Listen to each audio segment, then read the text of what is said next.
예수께서 거기서 나가사 두로와 시돈 지방으로 들어가시니 가나안 여자 하나가 그 지경에서 나와서 소리질러 가로되 주 다윗의 자손이여 나를 불쌍히 여기소서 내 딸의 흉악이 귀신 들렸나이다 하되 예수는 한 말씀도 대답지 아니하시니 제자들이 와서 청하여 말하되 그 여자가 우리 뒤에서 소리를 지르오니 보내소서. 예수께서 대답하여 가라사대 나는 이스라엘 집에 잃어버린 양 외에는 다른 데로 보내심을 받지 아니하였노라 하신대 여자가 와서 예수께 절하며 가로되 주여 그를 도우소서. 대답하여 가라사대 자녀의 떡을 취하여 개들에게 던짐이 마땅치 아니하니라.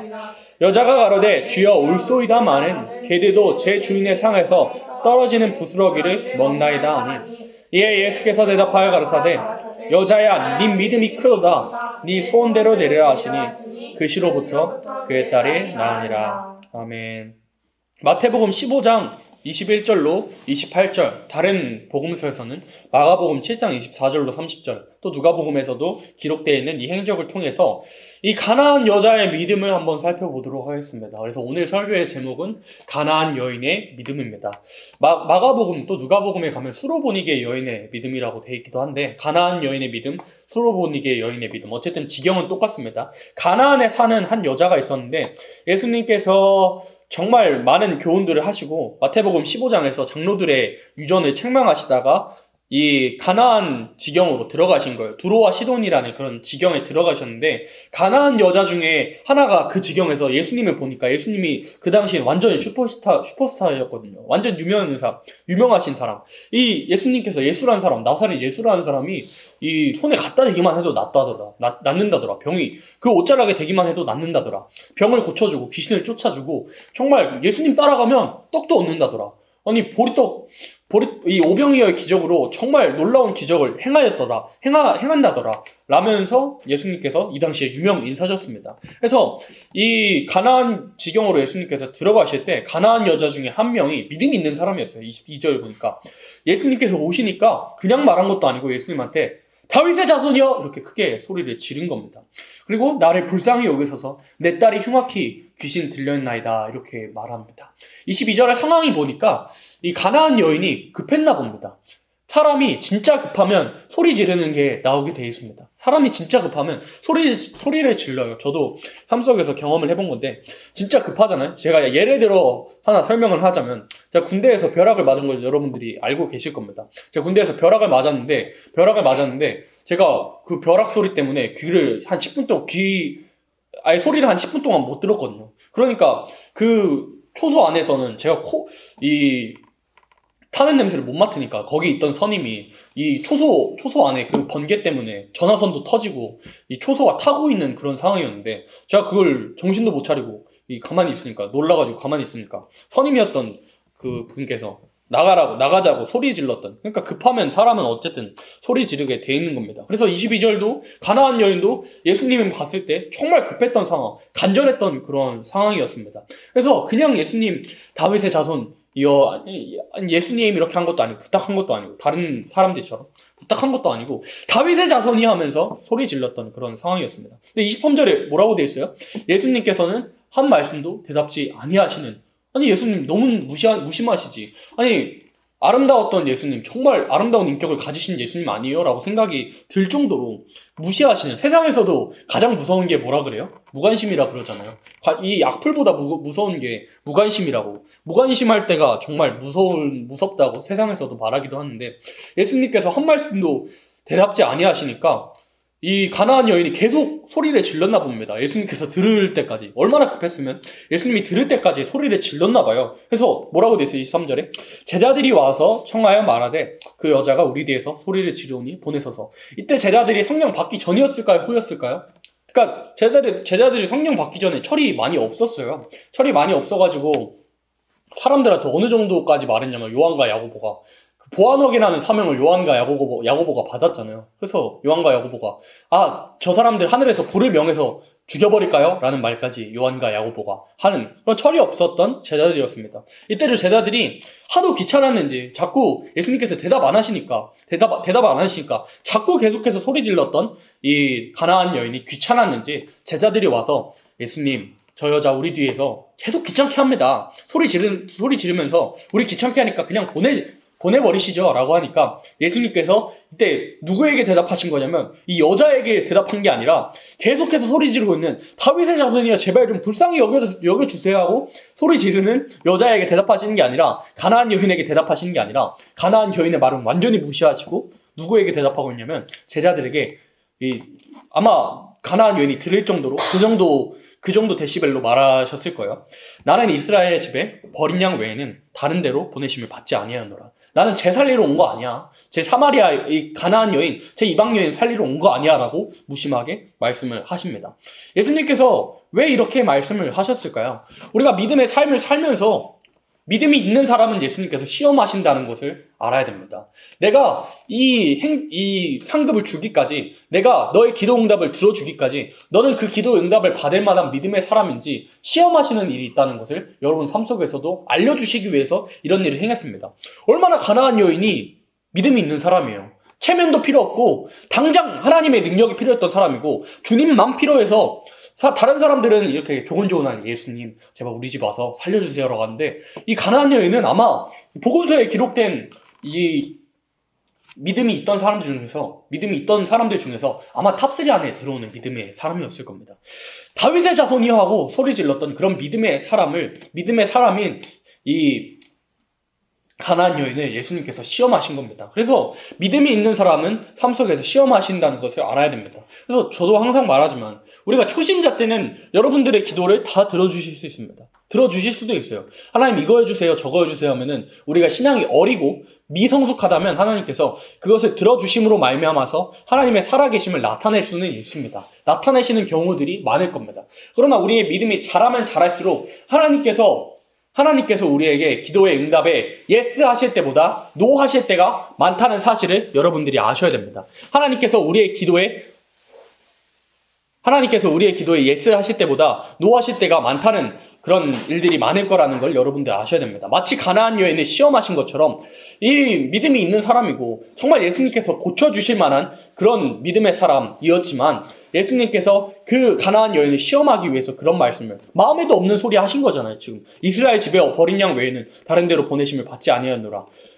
물론 이스라엘을 위해서 이 말이 맞기도 합니다. 이스라엘을 위해서 오신 겁니다. 영적인 이스라엘로 택함 받은 자들을 구원하시려고. 또 다른 시각으로 보면은 이방 사람들을 구원하시려고, 이방 갈릴리를 영화롭게 하시려고. 이사야 9장 표현대로 할 것 같으면 이방 갈릴리를 영화롭게 하시려고, 이방 족속들을 영화롭게 하시려고. 우리도 원래 이방 족속이었잖아요. 그러나 또 갈라디아서 표현으로 할 것 같으면 영적인 이스라엘들, 아브라함의 자손 되기로, 예수님 믿음으로 이스라엘 되기로 작정된 사람들 구원하시려고 오신 예수님인데 예수님께서 가나안 여인이 듣도록 또 가나안 여인에게 말씀하신 것도 아니고 가나안 여인의 말을 완전히 묵살하시고 제자들에게 나는 이스라엘 집에 잃어버린 양 외에는 다른 데로 보내심을 받지 아니하노라 하니까 여자가 어떻게 해요? 25절에 보니까 25절 다시 한번 읽어볼까요? 여자가 와서 예수께 절하며 가로되 주여 저를 도우소서. 이 사람은 자존심도 없는 사람입니다. 아니 그렇게 소리 질렀는데 몇 번이나 소리 질렀는데 그거 완전히 묵살당했거든요. 그것뿐만 아니라 제자들한테 자기한테 대답하신 것도 아니고 제자들한테 귀찮아가지고 저 사람 그냥 보내시죠 예수님 하는 제자들에게 대답하셨는데 심지어 무시하는 그런 말씀을 하셨는데 그걸 노하시고 묵살하였음에도 불구하고 얼마나 간절하고 얼마나 믿음의 사람이었는지 그럼에도 불구하고 여자가 아마 예수님 뒤쪽에 있었을 거예요. 예수님 뒤쪽에 있었을 텐데 그런 무시하시는 예수님 앞쪽으로 와가지고 예수님 앞에 절하면서 그 발 앞에 절하면서 나를 제발 좀 도와주소서 하니까 26절 다시 한번 또 읽어볼까요? 대답하여 가라사대 자녀의 떡을 취하여 개들에게 던짐이 마땅치 아니하니라. 아멘. 예수님께서 지금 뭐라고 말씀하고 있어요? 이 가나안 여인에게 야 넌 개야. 걔한테 내 자녀들의 떡을 주는 게 맞냐? 이렇게 물어보십니다. 예수님 너무하시지 않아요? 아니 세상에 그런 믿음에 있는 사람한테 개들에게 던짐이 마땅치 아니하니라. 예수님께서 마지막 시험지를 제시를 하십니다. 나는 생명의 양식을 예수님께서 생명의 양식이시니까 그 떡을 취해가지고 저 더러운 개들에게 너 같은 개한테 던짐이 마땅치 아니하다고 지금 말씀을 하고 있습니다. 27절 같이 읽어볼까요? 여자가 가로되 주여 올소이다 말은 개들도 제 주인의 상에서 떨어지는 부스러기를 먹나이다 하니. 아멘. 세 번째 시험지를 이 가나안 여인이 통과합니다. 아, 옳습니다. 주님, 저는 개가 맞습니다. 그러나 개들도 주인의 상에서 떨어지는 부스러기를 먹지 않습니까? 내가 개가 맞습니다만은 개들도 주인의 상에서 떨어지는 부스러기를 먹고 살지 않습니까? 라고 정말 멋진 신앙의 고백을 합니다. 이때 비로소 모든 시험들이 통과하고 28절에 예수께서 대답하여 가라사대 여자야 내 믿음이 크도다 내 소원대로 되리라 하시니 그 시로부터 그의 딸이 나으니라. 이렇게 사건이 종결이 됩니다. 정말 믿음이 있는 사람이었고 가나안 여인이 믿음이 있는 사람이었으나 예수님께서 시험하시고 예수님께서 달아보시는 일이 있다는 세 번이나 달아보시는 일이 있다는 사실을 이 마태복음 15장에서 확인을 할 수가 있는데 우리의 삶 속에서도 무언가를 문제를 해결받고 싶을 때에도 예수님께서 분명히 그런 문제들을 해결해 주시기 이전에 또한 무언가를 주시기 이전에 우리를 달아보시고 시험하시는 것을 우리가 알아야 됩니다. 그래서 고린도전서 10장에 뭐라고 말씀하시냐면 사람이 감당치 못할 시험을 허락지 아니하시나니 시험 당할 때쯤 마땅히 피할 길을 주시느니라 이렇게 말씀을 하십니다.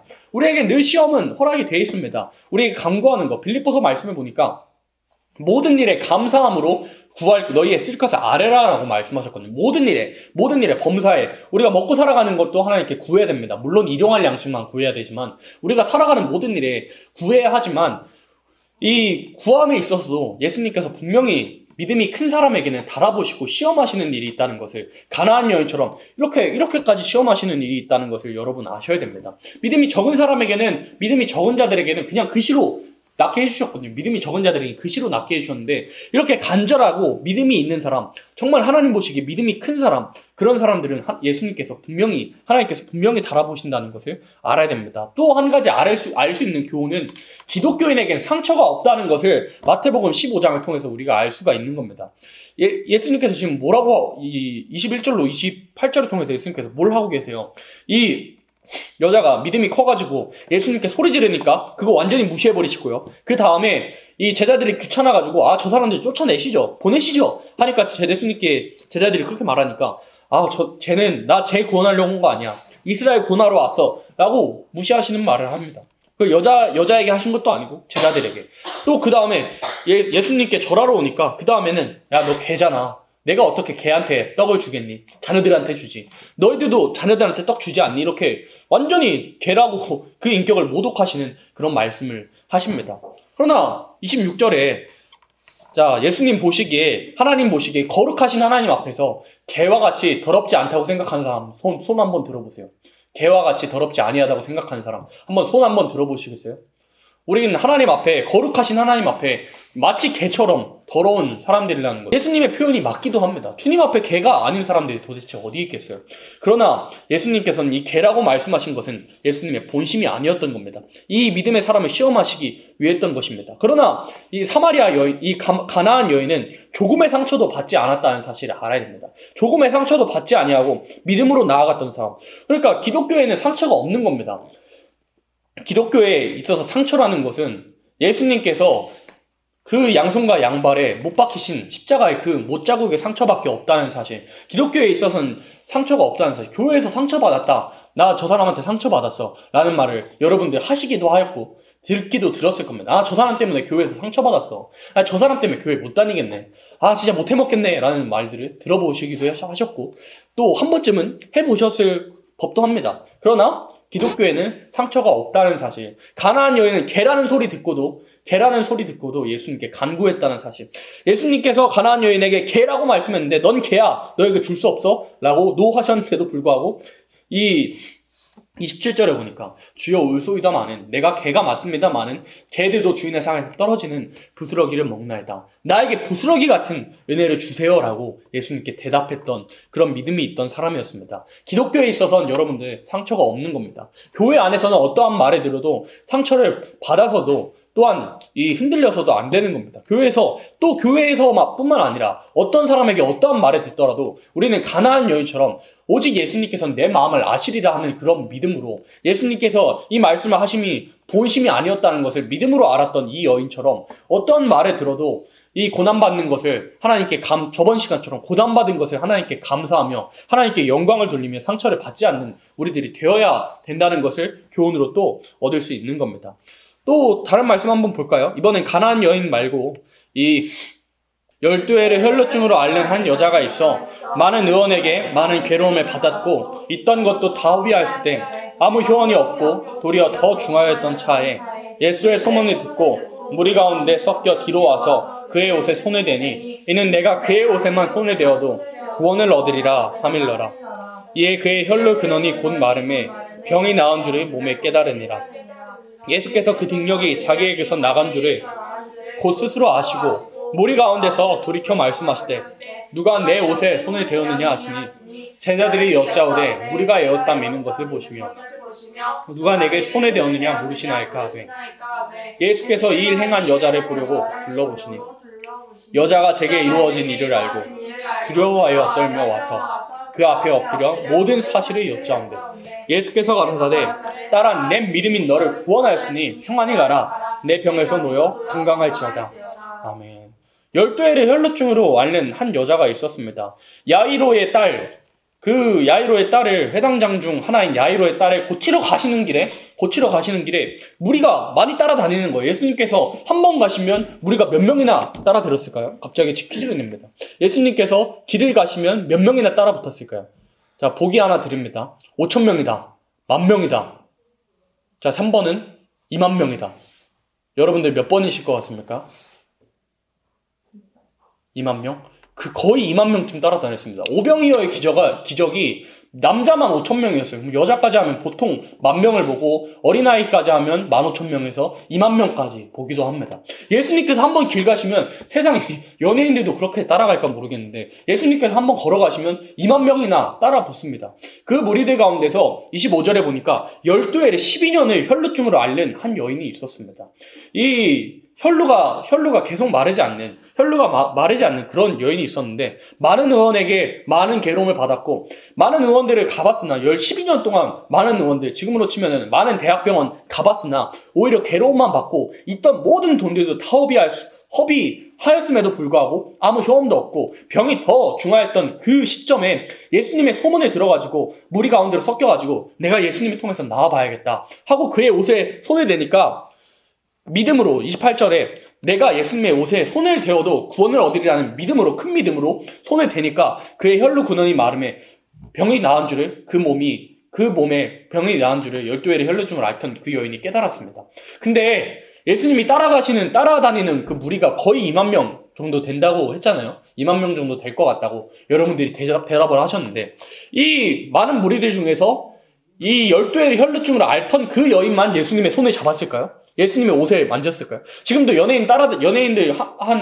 연예인들이 어떤 길을 간다고 하면은 많은 사람이 그 팔에 붙잡지 않겠어요? 이 당시에는 경호원도 없었습니다. 예수님 경호해주던 경호원도 없었습니다. 예수님의 손을 붙잡는 사람들도 있었을 거고, 이 옷자락을 붙잡는 사람들도 있었을 거고, 뭐 발목을 잡았을 사람이 있었을까요?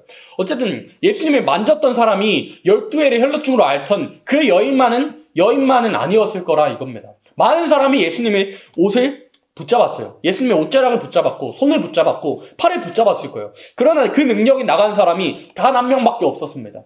12회를 혈루증으로 앓는 그 여인. 믿음으로 예수님께서 그 옷자락이 되기만 해도 내 병이 낫겠다고 간절한 믿음으로 만졌던 그 여인만 많은 사람이 예수님의 팔 붙잡고 옷자락 붙잡고 바지가랑이 잡고 따라갔겠지만 12회를 혈루증으로 앓던 그 여인만 병이 고침을 받았습니다. 우리의 삶 속에서도 마찬가지인 겁니다. 지금 오늘날 많은 교회들 한 번에 몇만 명 드리는 예배를 드리는 대형 교회들도 있어요.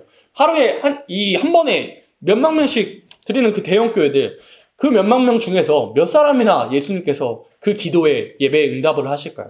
12회를 혈루증으로 앓던 그 여인만 응답을 받았던 것과 같은 원리입니다. 우리가 예배를 드려도 12회를 혈루증으로 앓던 그 여인처럼 내가 하나님께 예배만 드려도 낫겠다. 내 삶에 기도만 드려도 낫겠다라는 마음으로 주님도 필요한 게 아니라 내 삶 속에서 난 물질도 있고 정말 풍족해서 하나님도 있으면 더 좋지 않은 이 플러스 알파의 개념으로 하나님을 생각하고 주님도 필요한 삶이 아니라 오직 내 삶 속에선 다른 것이 다 없을지라도 아니라도 하나님만 내 삶에 개입하시고 하나님만 내 삶 속에서 역사하시는 삶을 내가 살아나겠습니다. 예배를 통해서 망가진 내 삶 하나님께서 치유해 주시고 고치시고 이끌어 가시길 원합니다라는 믿음의 고백으로 나온 사람이 그 예배가 응답을 받는 겁니다. 많은 사람이 예배를 드리지만 대형 교회들 또 작은 교회들 어떠한 교회에서도 예배를 드리지만 예배의 응답을 받는 사람이 따로 있다는 것을, 예배의 응답을 받는 사람은 지극히 소수라는 것을 이 마가복음 5장을 통해서도 알 수 있습니다. 예수님 한 번 가시는데 거의 2만 명 따라가는데요. 응답받은 사람, 능력을 체험받은 사람은 단 한 사람밖에 없었습니다. 12일의 혈루증으로 앓던 사람. 많은 사람들이 예수님 손 붙잡고 팔 붙잡고 바지가랑이 붙잡았지만 옷자락 붙들었지만 오직 이 믿음으로 예수님을 붙잡았던, 예수님을 잡았던, 주님만 필요했던 그 사람, 12일의 혈루증으로 앓던 그 사람이 하나님의 응답을 받았습니다. 우리 삶 속에서도 기도의 응답이 마찬가지예요. 우리가 하나님 앞에 기도해도, 하나님 앞에 기도해도 하나님께서는 지혜로우셔서 각 사람의 상황도 아시고 각 사람의 원하고자 하는 그 바도 아시는 하나님께서 그 사람의 마음 상태와 심령 상태를 아시는 하나님께서 그 사람이 주님도 필요한지 아니면 주님만 필요한지 하나님께서는 이미 다 알고 계시는 겁니다. 주님도 내 삶 속에서 플러스 알파로 필요한지 아니면 내 삶 속에서 다른 것이 다 없을지라도 오직 주님만 필요한지 말씀과 기도가 하나님의 능력인 내 삶 속에서 필요한지 주님은 다 알고 계시더라 이겁니다. 그래서 이런 기도하는 사람이 있잖아요. 하나님 나 이거 안 해주시면 나 죽습니다 라는 기도, 하나님을 협박하는 그런 기도를 하는 사람이 있잖아요. 그런 사람들이 있다고 합니다. 여러분들은 그런 기도 안 하시겠지만 그런 기도를 하는 사람이 있어요. 하나님 나 이거 안 해주시면 죽어요. 하나님 나 이 대학 안 붙어주시면 나 죽습니다. 나 이 직장 취업 안 하면 죽습니다. 나 수능 제대로 안 보게 해주시면 나 죽습니다. 이런 기도를 하는 사람들이 생각보다 굉장히 많습니다. 그런 기도를 하지 않아도 하나님의 능력을 하나님께서 응답하실 수밖에 없게 기도하는 사람이 있습니다. 야고보서 말씀해 보면 엘리야는 우리와 성정이 같은 사람이로되 기도한즉 3년 반 동안 비가 내리지 아니하고 기도한즉 비가 내리게 하였다고. 믿음의 기도는 병든 자를 낫게 한다고 분명히 말씀하고 있습니다. 이 같은 성정을 가진 사람끼리, 엘리야도 우리와 성정이 같은데 엘리야는 기도했을 때 3년 반 동안 비가 내리지 않게 했다니까요. 그 사람이 어떠한 상태이냐에 따라서 기도의 응답을 받느냐, 예배의 응답을 받느냐가 다른 겁니다. 과연 주님도 필요한지, 주님만 필요한지, 아니면 내 삶 속에서 주님께 대한 영광인지, 아니면 나의 삶의 안위를 위한 기도인지, 여러분들이 살펴보아야 됩니다. 하나님의 영광을 위해서 하는 모든 기도는 여러분들 100% 응답받습니다. 그러나 조금이라도 내 욕심이 있다면 하나님께서 그 기도에 노하시는 겁니다. 그래서 야고보서 말씀에 우리가 받지 못하면 구하지 아니함에도 받지 못하면 너희가 너희 마음대로 저녁대로 쓸까봐 하나님께서 안 주신다라고 야고보가 강하게 책망을 합니다. 우리가 받지 못하면 하나님께, 로마서 말씀에 뭐라고 되어 있냐면 아들까지라도 너희에게 선물로 은사로 주신 분께서 더 이상 뭘 주겠느냐고 그렇게 말씀하십니다. 하나님께서는 다 주시고 싶으신 분, 모든 것을 책임지고 싶으신 분인데 우리가 받지 못하는 것은 이 12일의 혈루증으로 앓던 그 여인처럼, 가나안 여인의 그 믿음처럼 그런 믿음의 상태가 되지 않았기 때문에, 주님만 필요한 상태가 되지 않았기 때문에, 큰 믿음을 가지지 않았기 때문에, 또 내 욕심대로 살려고 구하기 때문에, 또 세상의 것으로 구하기 때문에 우리가 응답을 받지 못하고 또한 예배의 응답도 받지 못하는 겁니다. 예배의 응답을 받는 비결, 기도의 응답을 받는 비결은 다른 게 없어요. 주님만 필요한 상태, 내 삶 속에서 주님도 플러스 알파로 필요한 게 아니라 내 삶 속에서 다른 것을 희생할지라도, 다른 것을 얻지 못할지라도 오직 주님께서 주시는 것을 내가 바라고 얻습니다 하는 야곱과 같은 그런 사람들이 되어야, 주님만 필요한 사람들이 되어야 믿음의 응답을 받고 기도의 응답을 받고 또 예배의 응답을 받을 수가 있는 겁니다. 그래서 오늘이라는 시간 속에서도 정말 지금 4명이 예배, 지금 저까지 5명의 예배를 드리는데 이 5명 예배 드리는 중에서도 한 사람이 응답 받았을지도 모릅니다. 2사람이 응답 받았을지도 모릅니다. 정말 주님도 필요한 사람이 아니라 주님만 필요한 사람, 내 삶 속에서 오직 주님만 필요한 사람이 예배의 응답을 받고 기도의 응답을 받는다는 사실을 여러분들이 알아야 됩니다. 오늘 가나안 여인의 믿음을 통해서 또 12일의 혈루증으로 앓던 그 여인의 믿음을 통해서 교훈을 얻었는데, 첫 번째 교훈은 하나님께서는 믿음이 큰 사람을 시험해 보신다는 것. 또 두 번째 교훈은 기독교에는 절대로 상처가 없다는 사실. 예수님께서 돌아가신 그 못자국 박힌 상처 외에는 기독교에는 어떠한 상처도 없다는 사실, 교훈을 얻을 수 있습니다. 또 12일의 혈루증을 앓던 그 여인을 통해서 얻을 수 있는 교훈은 2만 명이 넘는 혹 2만 명이 넘는 사람들이 예수님이 따라다녔을지라도 그 옷자락을 붙들었을지라도 수많은 사람이 옷자락을 붙들었을지라도 하나님의 능력을 예수님의 능력을 체험한 사람은 12회를 혈루증으로 앓던 주님만 필요했던 사람이 능력을 체험한다는 것. 많은 사람이 하나님 나 이거 안 해주시면 죽습니다. 하나님 나 이거 안 해주시면 죽습니다. 라고 협박성 기도를 하기도 하지만 이 성경이 그와 같이 성경이 같은 엘리야는 오직 하나님의 영광만을 위해서 하나님의 기쁨만을 위해서 또 하나님의 뜻을 위해서 그 나라와 그 을을 이루기 위해서 기도할 때 3년 반 동안 비가 내리지 않는 그런 기적을 체험한다는 것. 그 하나님께서는 오늘도 살아 역사하고 계셔서 하나님만을 위해 살아가는 사람, 오직 예배를 중심하여 살아가는 사람, 내 영광이 아닌 오직 하나님의 영광과 하나님의 나라와 그 뜻과 그 을을 위해서 살아가는 사람의 기도를 오늘도 듣고 응답하시고 그 예배에 응답하신다는 것을 여러분 기억하시는 우리 청년들 또한 그런 일주일에 살아가는 우리 청년들 되기를 바랍니다.